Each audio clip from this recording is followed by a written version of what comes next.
Okay, we're on page 303. The first message that God has for Moses is, I'm sending you down to Egypt to engineer the exodus of the Jewish people. At the bottom of 303, Moses raises his first query, objection. Verse 11. Now, I'm going to change the translation a little bit because the translation added to the English, just so the English would flow better, but it put in a word that's not really in the Hebrew. Moses replied to God, "Who am I that I should go to Pharaoh and should take the children of Israel out of Egypt?" Doesn't say I twice. No repeat of the pronoun in the Hebrew. Who am I that I should go to Pharaoh and should take the children of Israel out of Egypt? Now that's fairly clear. It leaves open an option. One way to take it is this. There are two questions here. One is, I'm not fit to speak to Pharaoh. I'm just an average person, ordinary person. Come before a king, an emperor, they'll just kick me out. They're not even listen to me. I won't even get admittance. He also wanted to kill him, no? I'm sorry? And he also wanted to kill him. That's before he ran away from him. That's right. Well, that's a long time ago. But still, He ran for it. it's not the same. Let's see, is the Pharaoh dead?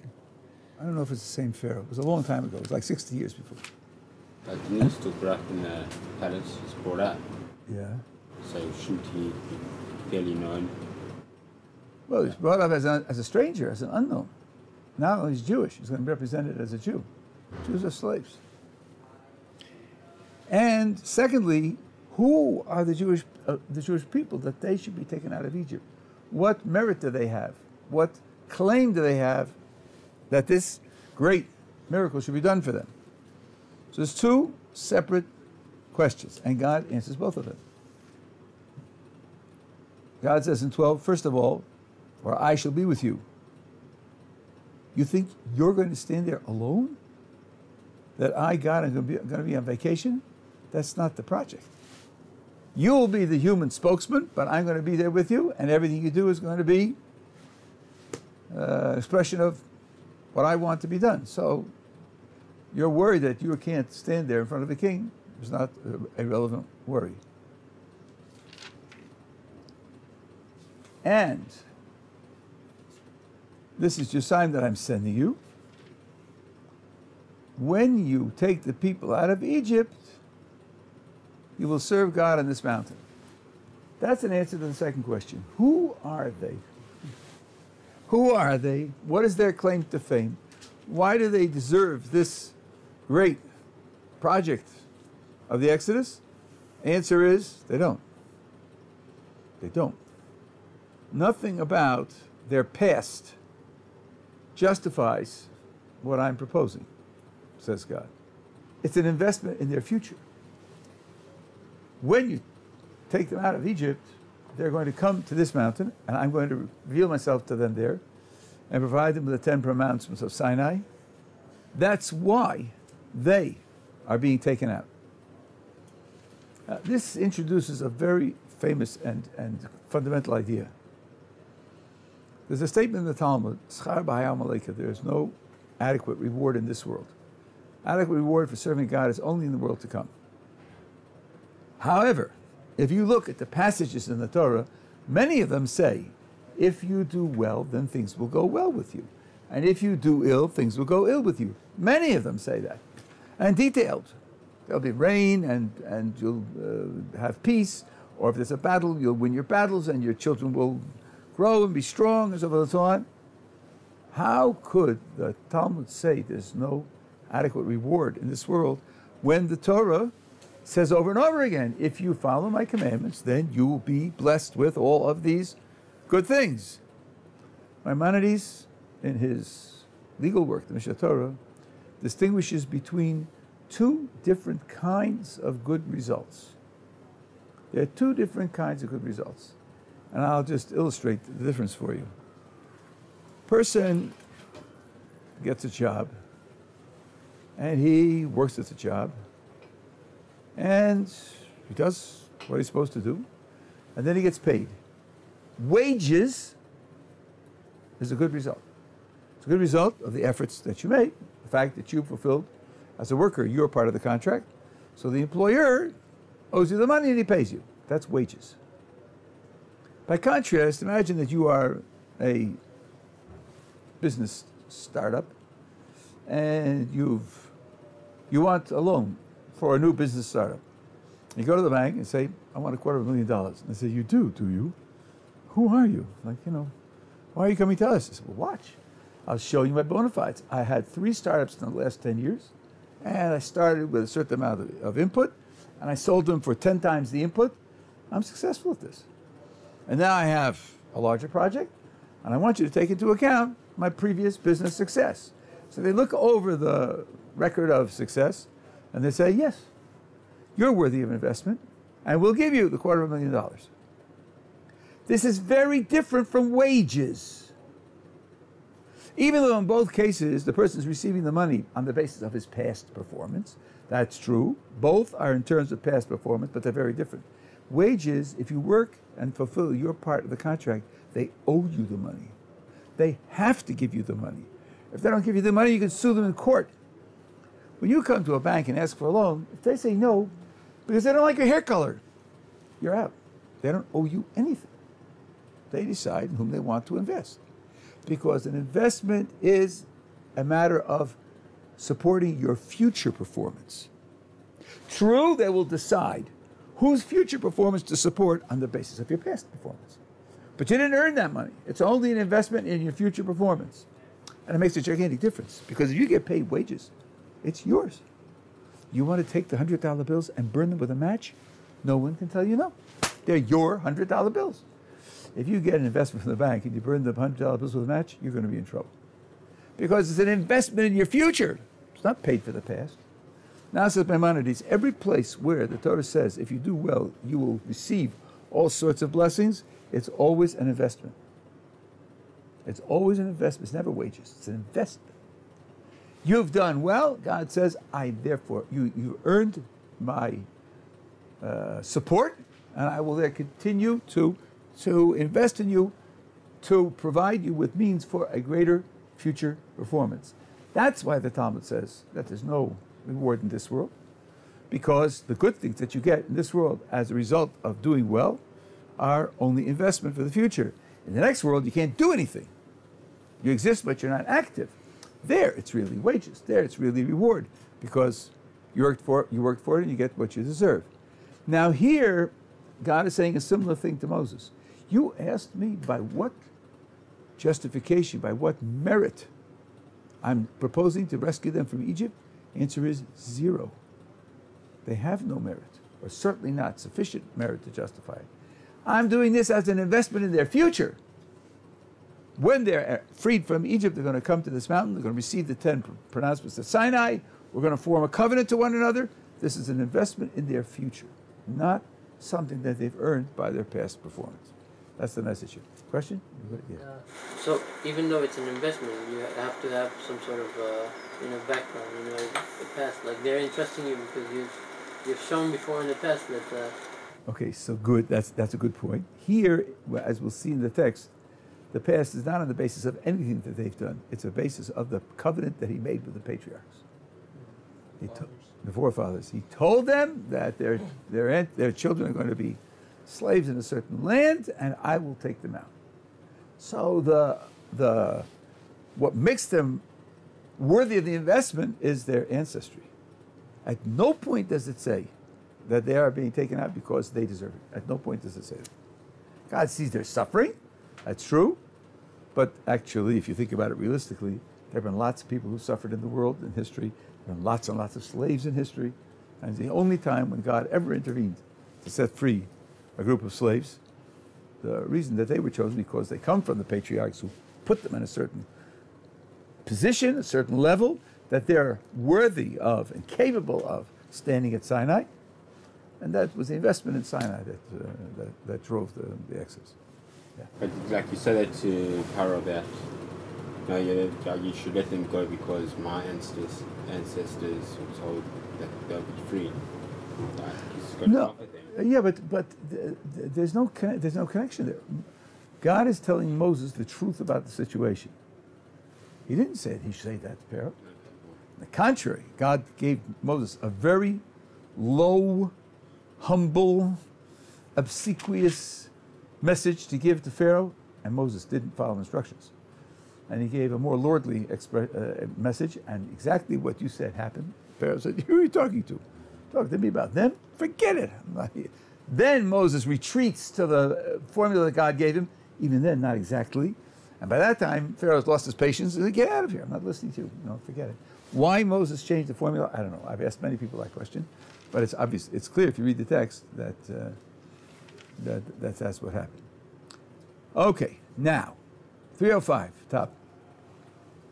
Moses said to God, "Behold, when I come to the children of Israel and say to them, the God of your forefathers has sent me to you, they shall say to me, what is his name? What shall I say to them?" Picture this. Moses comes in and says, "The God of Abraham, Isaac, and Jacob has now proposed to rescue you from Egypt."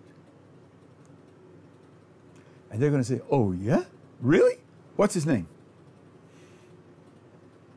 Asks Maimonides, why would they say that? I mean, what would be the point in saying that? Let's see what Moses' options are. They'll ask what's his name. Either Moses will tell them a name that they already know, in which case, if they already know it, and he knows it, so what? Or he'll tell them a name which they don't know, in which case they'll say, "I don't know what you're talking about. He doesn't have that name, as far as we know." Like, what challenge is Moses anticipating that he wants to be equipped for? It's not easy to answer this question at all. Maimonides has a very erudite, difficult, sophisticated philosophical answer. Yeah. It seems like Moses is anticipating human doubt, just the whole aspect of human beings that just need to question things, and they 100%. just have issues with it, just accepting things. 100%. And at the bottom of the page, you'll hear another such worry of his. I agree with that 100%. But why would the doubt express itself in the question, what is his name? To personalize it, it's to humanize God. It's so that they can put something to it. They don't need it. They don't need a name. Right. It's just for them to make it more personal to them. Okay, but that wouldn't help with doubt. That wouldn't help with doubt. What's the doubt going to be? You're making this up, or you've had a hallucination, or, right? Now he says, what's his name? His name is Peter. So now it's not a hallucination? Now he's not making it up? That kind of question is not going to quell doubt. It's not going to make it more likely that what he says is true. Right? You've switched now to another channel where you want to have a personal relationship with this being who's going to be involved. I think that's closer to the truth. But you've switched to a different consideration now. This is not quelling doubt, because if he supplies a name, that's not going to say, "Oh, now that you gave us the name, we trust you and say that it's true." Why? If he made it up, he can make up the name also. If he hallucinated, he can hallucinate a name also. So they can't be asking for his name, his exact name. Maybe they're asking for more, but they're just using those words. Correct. That's right. And now, Maimonides has a very philosophical way to do this. I'm going to tell you the Kabbalistic way of doing it. Some of you heard something about this before, but this is a very important idea here. God interacts with the world. God is infinite. If God interacted with the world out of infinity, using his infinity, we wouldn't have a clue what is going on.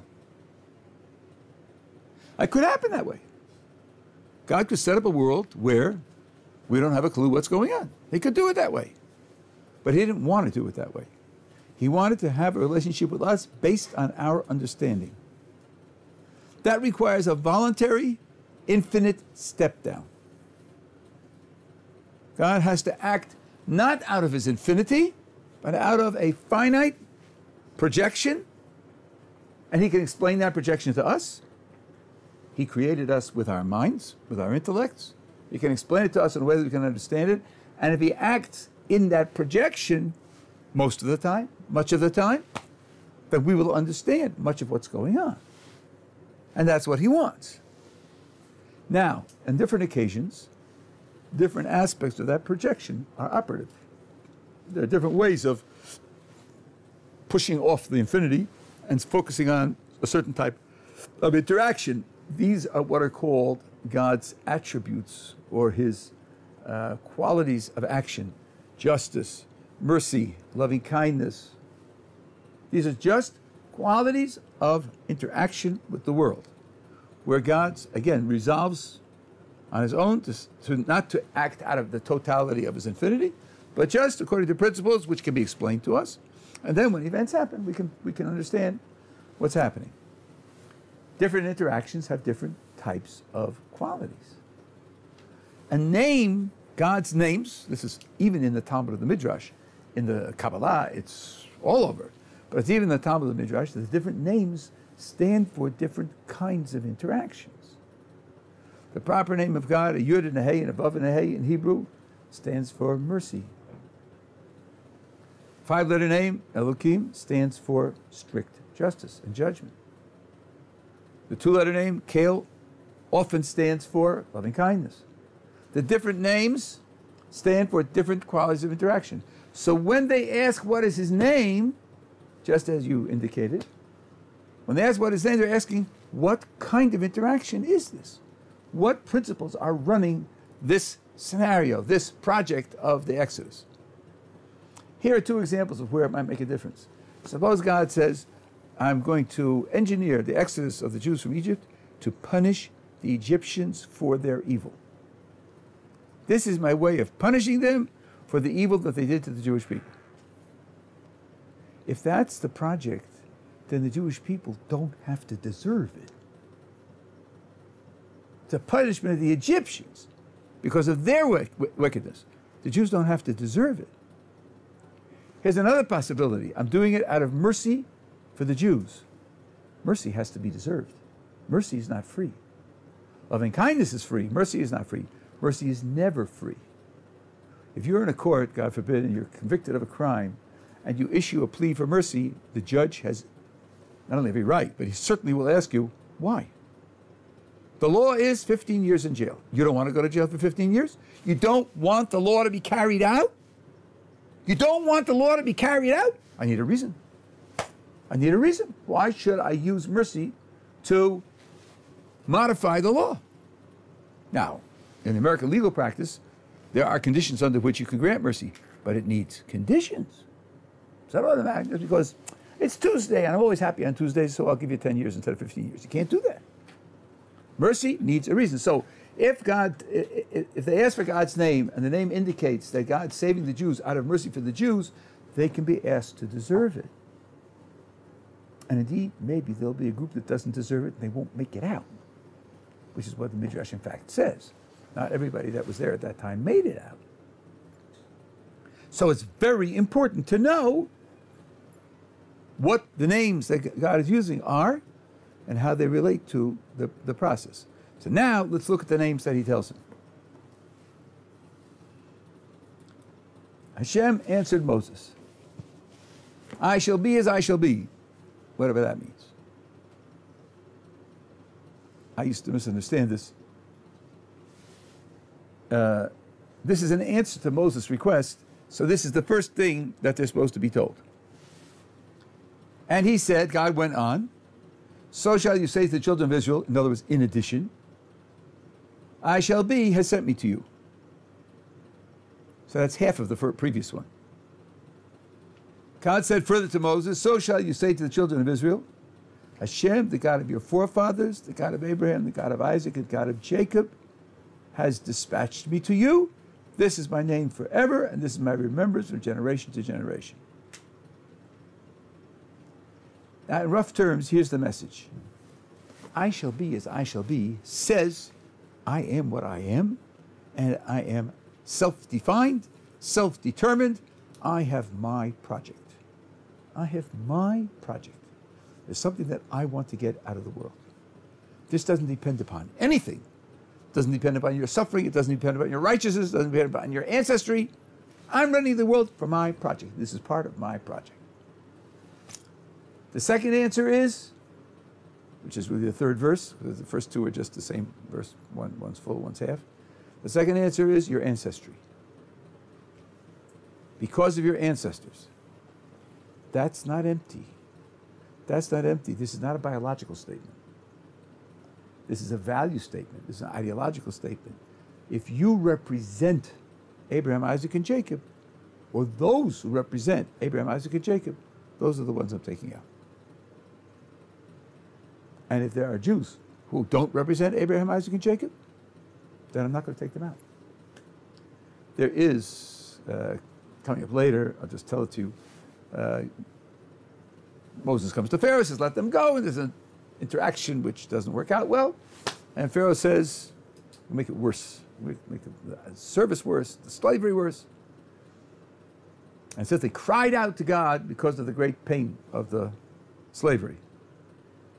The Gaon of Vilna has an analysis of the dynamics here.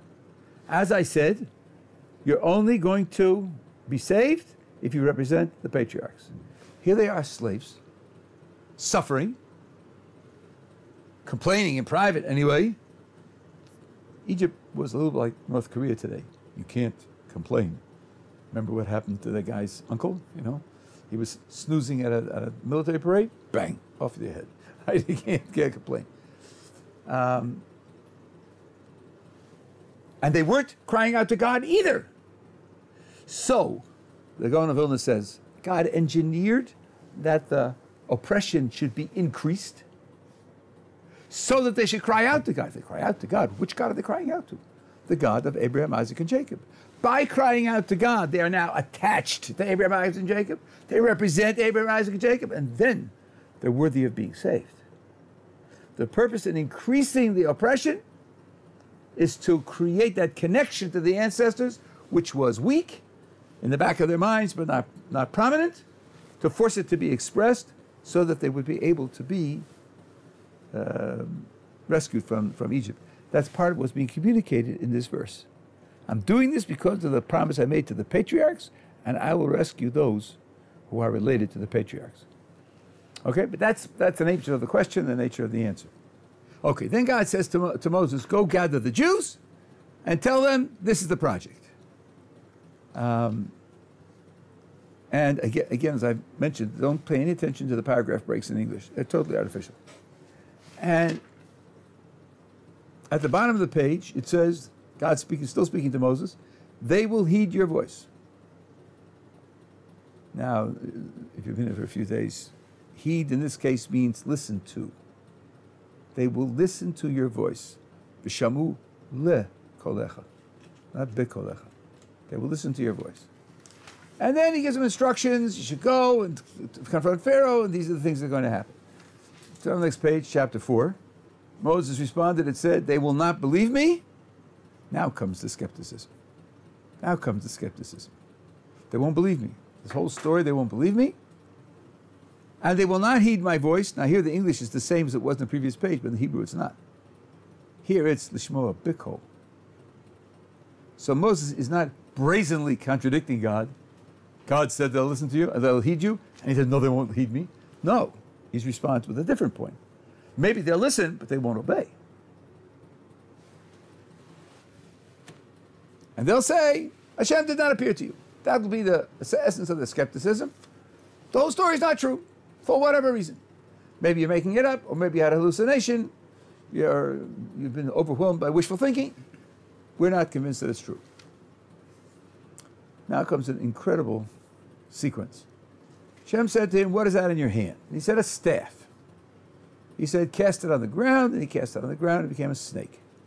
Moses fled from it. Hashem said to Moses, stretch out your hand and grasp its tail. He stretched out his hand and grasped it tightly. It became a staff in his palm. So that they shall believe that Hashem, the God of their forefathers, appeared to you, the God of Abraham, the God of Isaac, and the God of Jacob. There's your first piece of convincing evidence. Snake, the staff turns into a snake. Hashem said further to him, bring your hand into your bosom. And he brought his hand to his bosom, withdrew it, and behold, his hand was leprous, like snow. He said, return your hand to your bosom, and he returned to his bosom, and removed from his bosom, behold, it was reverted to be like his flesh. God speaks again. It shall be that if they do not believe you and do not heed the voice of the first sign, I think it's, it's listen to. Voice of the first sign. They will believe the voice of the latter sign. Now, I hope you're still awake. And it shall be that if they do not believe even these two signs, and do not heed your voice, then you shall take water from the water of the river, pour it out of the dry land, and the water that you take from the river will become blood when it is on the dry land. Okay. Microscopic, first, tiny comment. Anything bother you about the end of 8 leading into 9? What does he say in the end of 8? The latter sign is if there's only 2 signs, but he gives 3 examples. Wait a second. What does the end of 8 say? They will believe the voice of the latter sign. Okay. How many signs has he got so far? 2. There's an earlier one, a later one. Right? Okay. If they don't believe the first one, they believe the second one. How does 9 start? Well, it shall be that if they do not believe even these 2 signs. Halt. What? You don't see a problem? They skipped a sign. There's a sign. No, worse than that. In the end of 8, he just said they will listen. They will believe. And the beginning of 9 is they won't believe. They may not believe. Make up your mind. This is God talking. He says they will listen to the second sign, and then he says, and if they don't listen to the second sign, that's just a contradiction. It's like listening but not hearing. Maybe, but the words are contradictory. You can say that as an attempt to explain away the contradiction, but the words are contradictory. I've mentioned this to some of you about the rabbinic writings, but here's an example in the Torah itself, where a statement is made, it's not meant to be absolute. There are many such contradictions. Most people, when they get used to the commentary, say, I know how that works. This is when it's on Tuesdays, that went on Thursdays, and, But you have to pay attention to the style. The style is to make a blanket statement, and there may be later qualifications of that statement. That's the style that the Torah uses. The written documents, the oral recorded documents, all use the same style. Okay. Now, the Ramban asks for a clarification of the logic of this scenario. Let's go through it again. God says to Moses, go down to Egypt and tell them that the Creator appeared to you and you're going to rescue them from Egypt. And Moses says, they won't believe me. What's the picture? The picture is Moses is going down to Egypt. He's standing now all alone in the wilderness at the mountain. He's thinking, 6 weeks from now when I get to Egypt, I talk to the Jewish people there, they're not going to buy it. They're not going to buy it. They're not going to believe it. So God says, I'll take care of that. I'll take care of what? I'll take care of your worry 6 weeks from now, that when you speak to the Jewish people, they won't believe it. Here's how I'm taking care of that worry, of what will happen in 6 weeks. Take the staff, throw it down, he throws it down, it becomes a snake. Do you see a kind of discontinuity here? How does the staff becoming a snake, when Moses is alone in the wilderness, help with what's going to happen 6 weeks from now? Moses only asked, how will I convince the Jews 6 weeks from now when I get to Egypt? God should have said to Moses, here, when you get to Egypt, you'll take your staff and throw it down and become a snake. That's very impressive. When you get to Egypt, your hand will become leprous. Put it in the shirt, out of the shirt, become leprous. That will be very impressive, as he does with the third sign, which he doesn't do for Moses there in the wilderness. He says to him, take water from the river, you pour it out of the dry land, it'll become blood. Why does he do the first 2 signs in front of Moses, alone in the wilderness? Why does he do that? What's the point of that? How does that help? You hear the question? I mean, until I saw Nachmanides' commentary, I didn't even think of the question. I thought to myself, boy, you don't know how to read. You just don't know how to read. There's a discontinuity between the purpose and the means. The purpose is to solve a problem 6 weeks from now. 6 weeks is just arbitrary. I don't remember how long it took me to get there. 6 weeks from now, and he does it now. What's the point of that? Now, there's a rabbinic comment here, which once you understand the problem, you can understand where the rabbinic comment is coming from. The rabbinic comment says that Moses here is slandering the Jewish people. He's saying that they won't believe. He has no right to say that. Snake is a symbol of slander. Lashon hara. Leprosy is a symbol of slander. God did these two in front of Moses to punish him, to indicate to him that he spoke wrongly. And that's why only these two were done, because the idea of water turning to blood has nothing to do with that. Once you know there's a problem in the verse, the problem, the logic of the verse, you see where the rabbinic sources are coming from. They're coming to solve that problem. And they're doing it on the basis of independently known principles. That's one analysis. Nachmanides has a different analysis. He says, perhaps, this was done to strengthen Moses' conviction in his heart. To strengthen Moses' conviction in his heart. God told him the name with which the creation took place.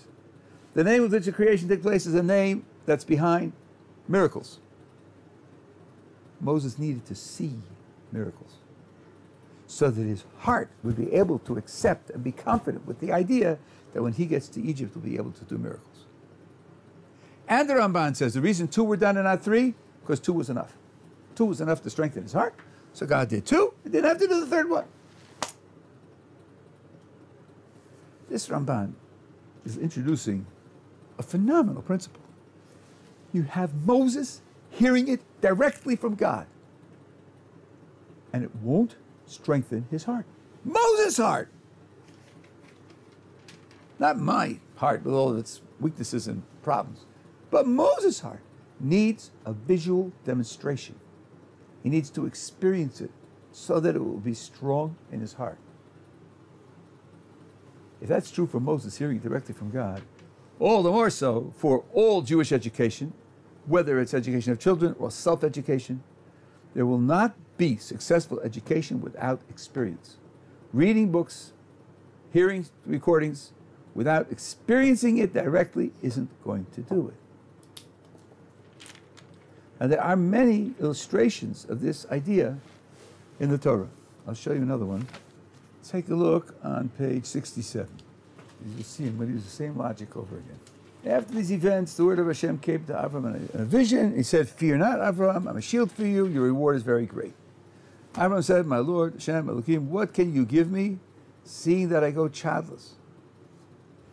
And the steward of my house is this Damascene, Eliezer means from Damascus. He's not my offspring." Avram said again, "See, you have not given me any offspring. My steward inherits me." Suddenly, the word of Hashem came to him, saying, "That one shall not inherit you. Only he that shall come forth from within you shall inherit you." And he took him outside. God took Avram outside. And he said, "Gaze now toward the heavens and count the stars, if you are able to count them." Pause. And he said to him, "So shall your offspring be." Okay, here's the scenario. God says to Abraham, "You're going to have children." And God wants it to be emphasized. It's nighttime. He's in the tent. God takes him outside, says, "Look at the heavens. Look at the stars." Did you ever see the Milky Way? Did you ever go to a place where there's not? It's phenomenal. Look at the heavens. Count the stars. Count them. And of course, Avram was very obedient. 1, 2, 3. You know the problem with counting the stars? You can't check off the ones you've already counted. they shift and they shudder and they merge into one. He's counting 1, 2, 3, and he loses track and he can't do it. And God says to him, "So shall your children be." Why is God doing that? Abraham is a shepherd, and many decades he's been a shepherd. Why doesn't God simply say to him, "You remember how the stars looked last night? That's how your children will be." Why doesn't God do this to him in broad daylight at noon? Abraham knows what the stars look like. And if you're going to think, perhaps Abraham is skeptical, maybe it's not going to happen, maybe I won't deserve it, how can looking at the stars quell the skepticism? Oh, now that I'm watching the stars, now I'm sure it's going to happen. There's no connection. So what? The stars were there last night. They're going to be there tomorrow night. I'm looking at them. So what? How does that help quell the skepticism? It doesn't. If he has any doubts of God's word, This is not going to help. But what does it do? It's an experience. It's an experience. And God puts him through the experience practically. Count the stars, Abraham. So, okay, I'm counting, but it's very hard. So you do that. You experience that. And then God says your children are going to be like that. That brings the heart into line. The message here is that even if your head is perfect, screwed on, you understand, you have all the evidence filed correctly, the heart might still be outside. It needs extra effort, it needs extra direction to bring the heart in line with what the head understands. Every one of us in this room has had the experience of doing something and while doing it, knowing that it's wrong. Not wrong abstractly, not wrong morally, wrong for me. I'm hurting myself by doing this. Some people, you probably not you, but you've probably heard of this, people that don't study for the exam till the night before, and they don't get as good a grade, and they say, oh, I do that again. And it's so stupid. I know every time if I'd study for 72 hours before, I'd do much better. And next exam period, same thing. Or you hang out with the wrong people, or you ingest or inhale or inject the wrong sorts of things, and it has a deleterious effect on your performance and other things. Or you say things to other people which you shouldn't say. We all do that. How can we do that? If I know it's wrong, I have no doubts about it. Experience has confirmed it over and over again. How is it possible for me to do it knowing that it's wrong? Answer, because knowing isn't enough to fix the heart. The heart needs separate effort. The Musar movement is founded on this principle. It's a gap between the head and the heart, and it requires an extra type of practice, an extra type of effort to bring the heart in line with the head. Here you see at least two biblical sources for this idea. All right, Mitzvah Hashem, next week we're starting off with Rosh Hashanah, 2 days of Rosh Hashanah. I said this before and I'll say it again. The name of the day is prayer. It's long. And if you haven't done it before, there's a lot of material there that's hard to absorb. Get somebody to tell you which are the most important parts.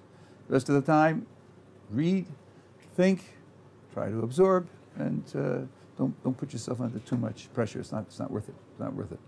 Same will be true with Yom Kippur. The following week, there are lots of books that are introductory to this experience, and dip your feet in the water. Dip your toes in the water from time to time. Okay.